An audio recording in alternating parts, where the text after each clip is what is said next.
Across New England, the story of industry is written in brick and river water. For more than a century, textile mills powered by steady currents fueled local economies, built communities, and shaped a way of life. But New England's textile mills were hit particularly hard by deindustrialization. Many mill towns across the region have fallen on hard times after the closure of their mills, exacerbating an already stark wealth gap. In addition, many of those mills were left abandoned, a tragedy in its own right. Symbols of New England's former economic might and opportunity simply left to rot, just waiting for someone to see the value in them. But with every tragedy, there is also opportunity.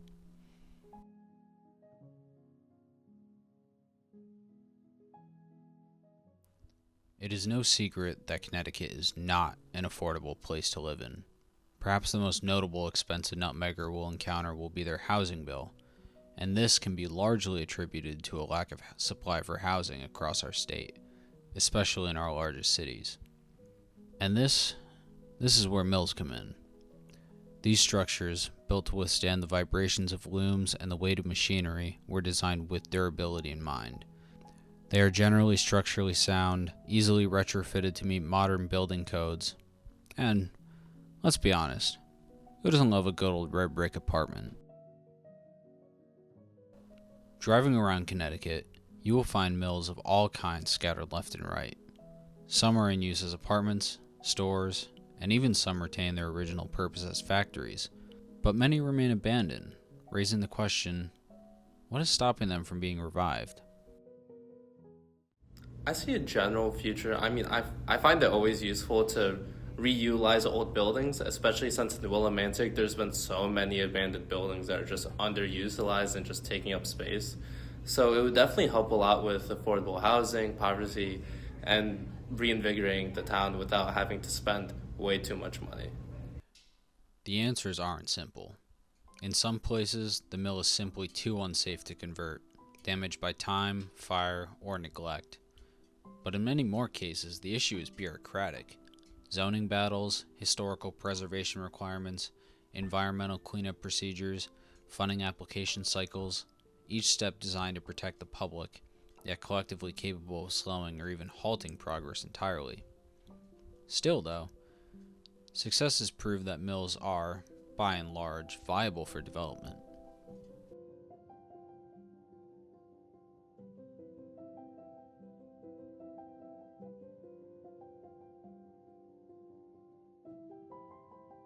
Across the state, a new movement is emerging, one that sees these empty buildings not as relics of the past, but as the foundation for a more affordable future. Waterbury Bureau Chief Audrey Russo tells us it is getting a makeover, and the community is getting a say in what happens next. Because at the end of the day, they're going to be the users of this space. Developers are partnering with local governments and nonprofit housing organizations to transform derelict spaces into vibrant communities. The state of Connecticut itself boasts its successes in the creation of transit-oriented development, a large portion of which are converted mills. But it's definitely super helpful for affordable housing. It definitely has a future somewhere here, at least in the Willimantic. So of course it all depends on safety and making sure that's a livable environment. But as long as it continues to be a viable option, I don't see why it's not part of our future. It has been a blessing for me and my daughters to get accepted at a time where we needed a place, especially one that is affordable. For a mom like me who is always trying to make ends meet, it also helps me continue where I left off and reaching goals that I still have to achieve for the future of my daughter.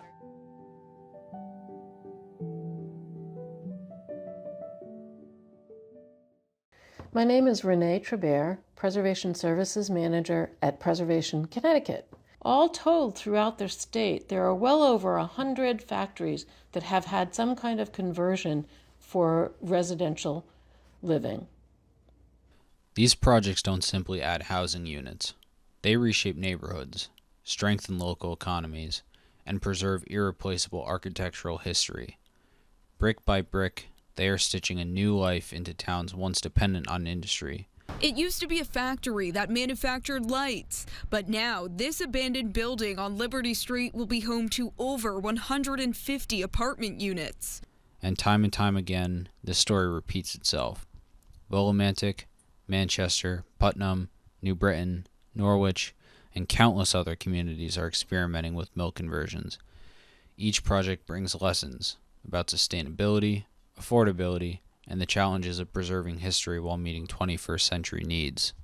They should have done something with it sooner than later. New life may finally arrive to the old-style school in West Haven in the form of 30 market-rate apartment units. What we liked about this proposal is that it's preserving the existing building and remodeling it, where all the other proposals were knocking down the building. For residents, these redeveloped spaces offer something rare: character. Unlike conventional apartment buildings, mill conversions embrace their origins. Exposed beams, wide factory windows, tall ceilings, brick walls. These features connect people to the state's industrial heritage while providing dignified, modern homes. More importantly, many of these units are being reserved as affordable housing, a crucial step in addressing Connecticut's housing crisis. Converting mills not only adds units quickly, but it also reduces pressure to build on open land, preserving the environment or revitalizing already developed areas. When an existing building is demolished, all of that material goes into a landfill, and construction debris accounts for 2/3 of all non-industrial solid waste generation in the U.S. That's a huge amount. When a new building goes up, energy is expended to source, create, transport, and connect the various parts to create that new building. Alders also voted to rezone this abandoned factory on 48 Grant Street for residential development. According to the mayor, this abandoned factory has been vacant since 2020. He says adding an apartment complex would breathe new life into the neighborhood. It is clear that these mills hold extraordinary potential. Potential to ease an urgent housing shortage. Potential to strengthen communities. Potential to transform stagnation into opportunity. The mills of New England once powered an industrial revolution. Today, they can power something just as significant: an affordable housing renaissance.